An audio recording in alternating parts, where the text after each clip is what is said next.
Hello, everybody, and welcome back to another episode of Wide with Declan. As always, we will discuss NASCAR-related topics, so let's get right into it.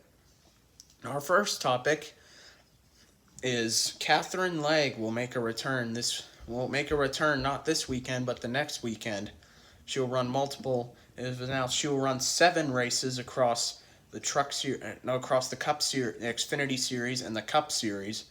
Her Xfinity races will be for Jordan Anderson Racing in his number 32 entry that Austin Green drives at the road courses and Jordan Anderson drives at the super speedways. Her first Xfinity race of the year in that 32 car will be Rockingham. Will be Rockingham next Saturday. And we'll be at the Rock next Saturday.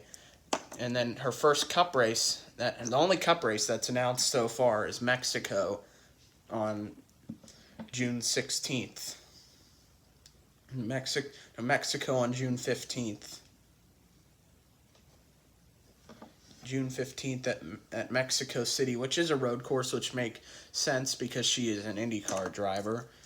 But that will be her first Cup race since her rather disappointing Cup Series debut a few weeks back at Phoenix Raceway, where she spun into Daniel Suarez and completely ruined his race. Not saying anything bad there, but her rather disappointing Cup Series debut. She ran the ARCA race at Daytona earlier this year for Sigma Performance Services, but unfortunately was involved in that lap 4 crash. I was at that race, and I was standing on top of the Cup garage when that happened, on the thing on top of the Cup garage. And I saw that wreck happen right in front of me. But related to that, Catherine Legg will be back for select Xfinity races and some Cup races here for the remainder of 2025. Our second topic is the Legacy Motor Club and Rick Ware Racing charter lawsuit. The Legacy Motor Club and Rick Ware Racing charter lawsuit. I think this is just, and Legacy filed the injunction, so Legacy, the charter deal, nothing changes this year, but we'll have to wait and see. We'll have to wait and see what happens in the deal for 2026 or 2027. We're hearing charter prices could be hitting upwards of $45 million.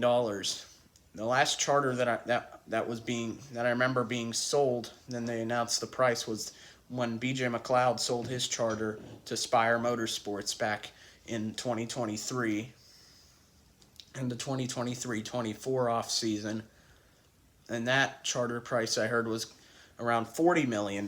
So it looks like they've hit a bit of a jump here, which I believe they would guarantee to run them the 84. I highly doubt they'd run Jimmy Johnson full-time. Maybe they'd run someone like Kaz Grala, who's their Kaz Grala is their reserve driver here in 2025, so I wouldn't be shocked if he gets in that car, at least for a few races this year.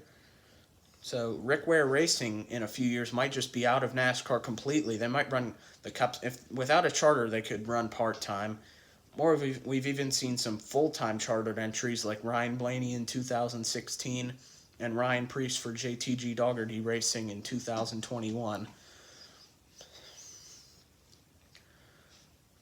And that brings us to our weekend prediction for the Cup Series. Two drivers are seeking 3 in a row. Denny Hamlin is seeking 3 wins in a row. Three drivers are seeking 3 in a row.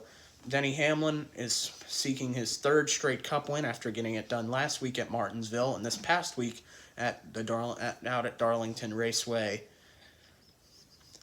Kyle Larson, back from after failing to do it at Homestead, Miami, Kyle Larson is entered in all 3 of this weekend's races.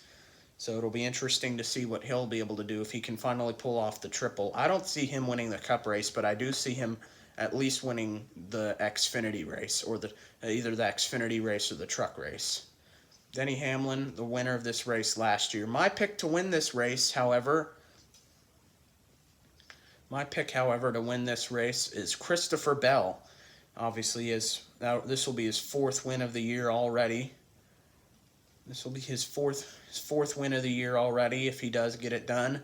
But I think he's really good at Bristol in this car. And also, in a long shot you guys can look out for this weekend is Chris Buescher, who's had top 10s in 3 of the 4 next-gen Bristol races. Look for him to be won the Bristol night race back in 2022.